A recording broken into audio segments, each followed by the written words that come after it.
what's up, guys? Delirium. What is the 40th eerie issue? What the hell? I never heard of this thing. There's 40 issues of this already. Now, I saw this about a month ago in the Barnes& and Noble. I was like, what is that? I look at here, just Franco, right? Other things here. I'm like, Jean Roland, Yuli Lama. Okay, this looks like what? Euro horror, right? So I was like, okay, I'll look inside here. I never heard of this magazine. It's been going on for a while. And then I saw who was involved. Charles Band, right? Publisher, right? Charles Band, of course, you think of Full Moon.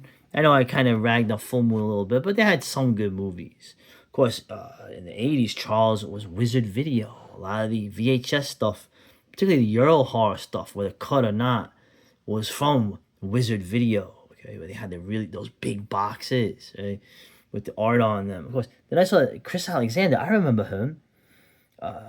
He I don't know. He was an editor for the old. Well, Fangoria sort of near the end, in the early, like the aughts or whatever you want to call it. Of course, Mike Gungold is here too. But the whole idea is that these are some, in terms of horror journalism from the old days, and other things. You had some pedigree here. So I looked at here, and it's all basically the editorial here is about just Franco. Of course, when you think of Euro horror, the symbol of Euro horror, or I mean, not even horror as much, Euro sleaze, right? Just Franco, Jesus Franco. Probably the most prolific filmmaker ever.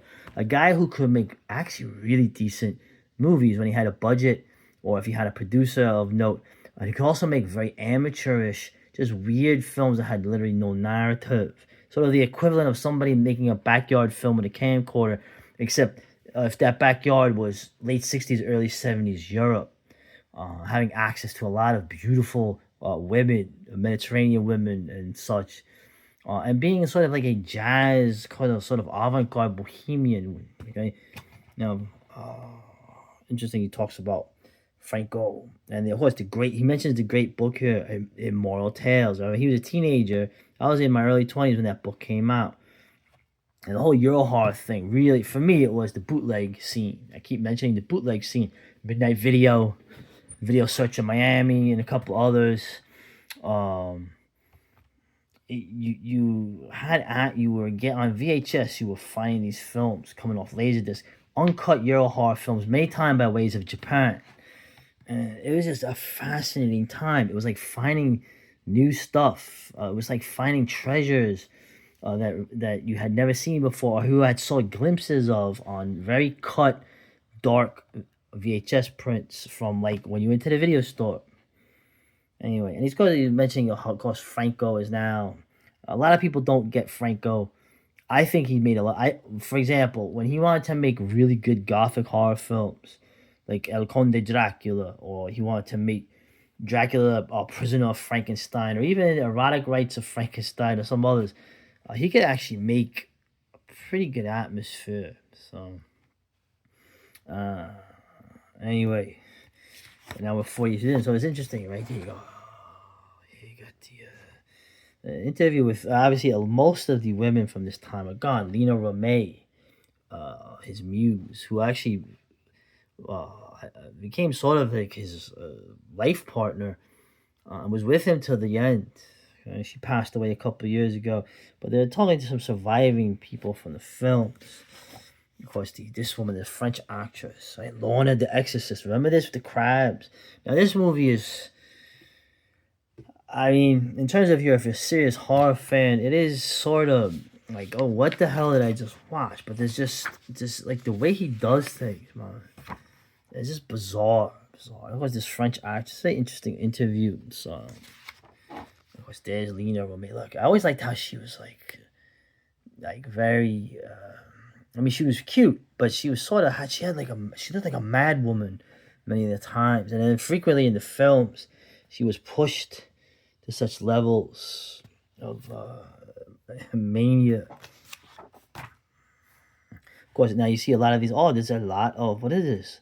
Loch Vogelfrau, Kodesex, Object Man, Das Frauenhaus, right? Well, there's a lot of German. The Germans kind of bankrolled a lot of these movies, right? So they truly were multi-euro, Europe united finally with the making these exploitation films. Now this one here, I had heard of this film, right? Dorian Gray. Right? She also had the name of Marquis von Sade, right? Dorian Gray. I remember this film. I never saw this film, but it was an interesting interview. I mean, a lot of it is 70s. Europe. It's like another planet. It's like another time. I mean, I wasn't even born when most of this stuff was even done. It was a good interview, pretty good, pretty good. So they always mention Franco as being a very interesting guy, kind of quiet, uh, very like I said, he was very much he was a jazz musician. So you think of all the films, Vampire Lesbos, right? A Virgin Among the Living Dead. You think of all these films he did. He did a lot of spy films. Right? Anyway, like I said, if you're into this stuff, check it out. I actually want to see Dorian Gray. It actually sounds really cool. A lot of his films have like this eroticism, and you have these women characters. There's a lot of women characters, but it's not done in a way like it's very interesting. Let's just say that. And like I said, I don't want to go through all this magazine. I recommend this. I'm looking forward to the next issue. I remember this guy, Dante Tomasali, right? He made some low budget horror films back in the day, and he was also a musician, right? The whole link of independent film, making your own music, doing everything in the vein of like the Italians.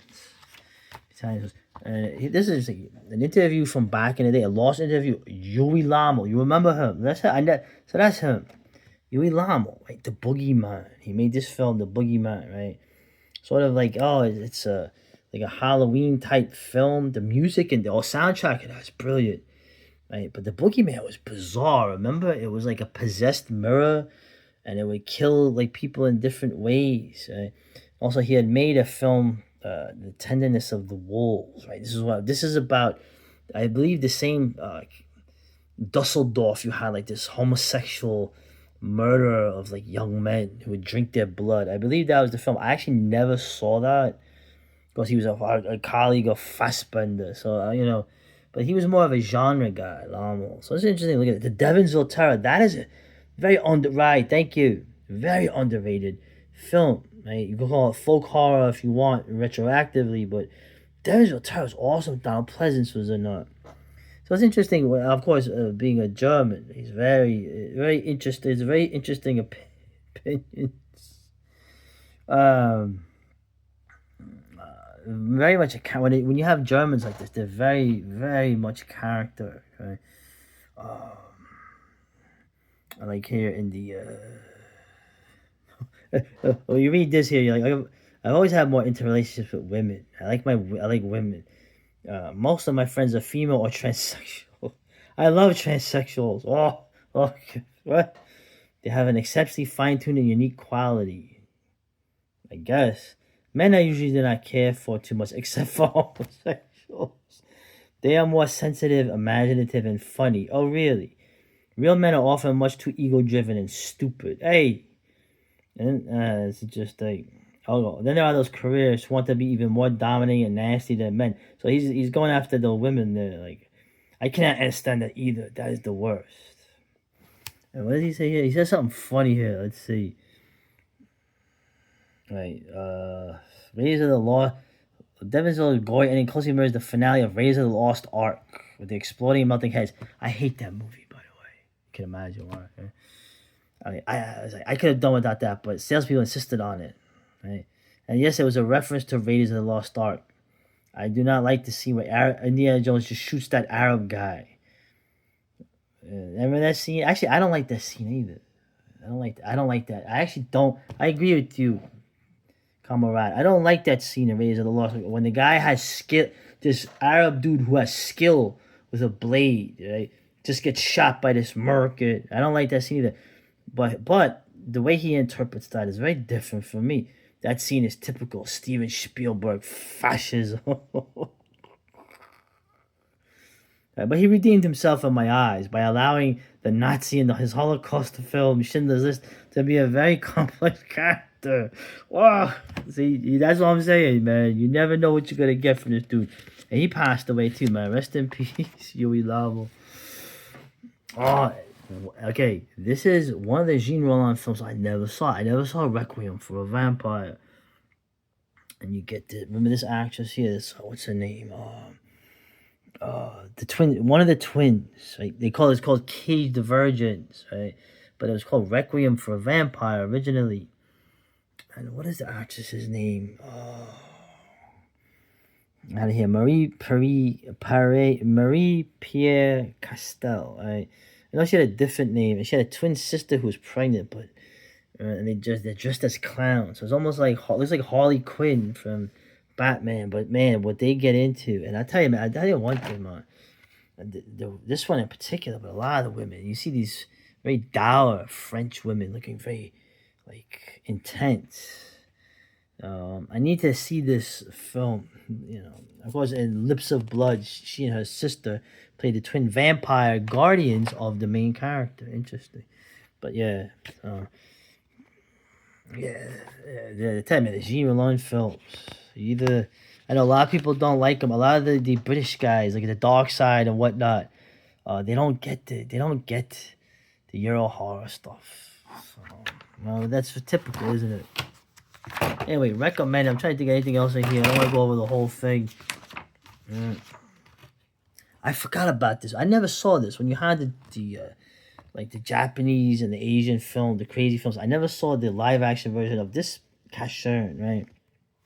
An old 70s superhero from the same people that made Gatchaman, but redone like in a kind of graphic way in that time period, like in the 2000s. You had like Battle Royal and Audition and all Ichi the Killer. You had all these crazy Japanese films.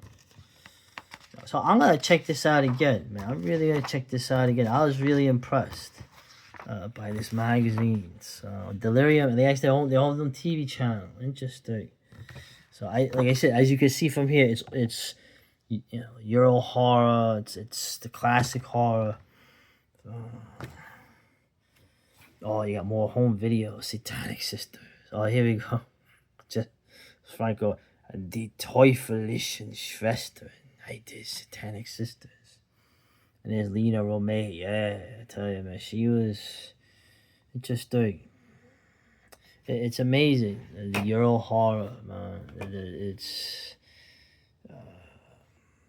It definitely is an influence on me, believe it or not. Okay, in some ways you could say this is the ruins of what happened in the 40s, right? The war, always the war. You could say this is the ruins after the degenerate,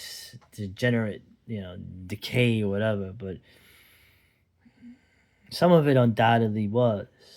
But some of this, of course, is going back to an older time. You could say an older decadence, going back to Rome, like going back to the pagan days. Even paganism becomes atheism at some point, Varg.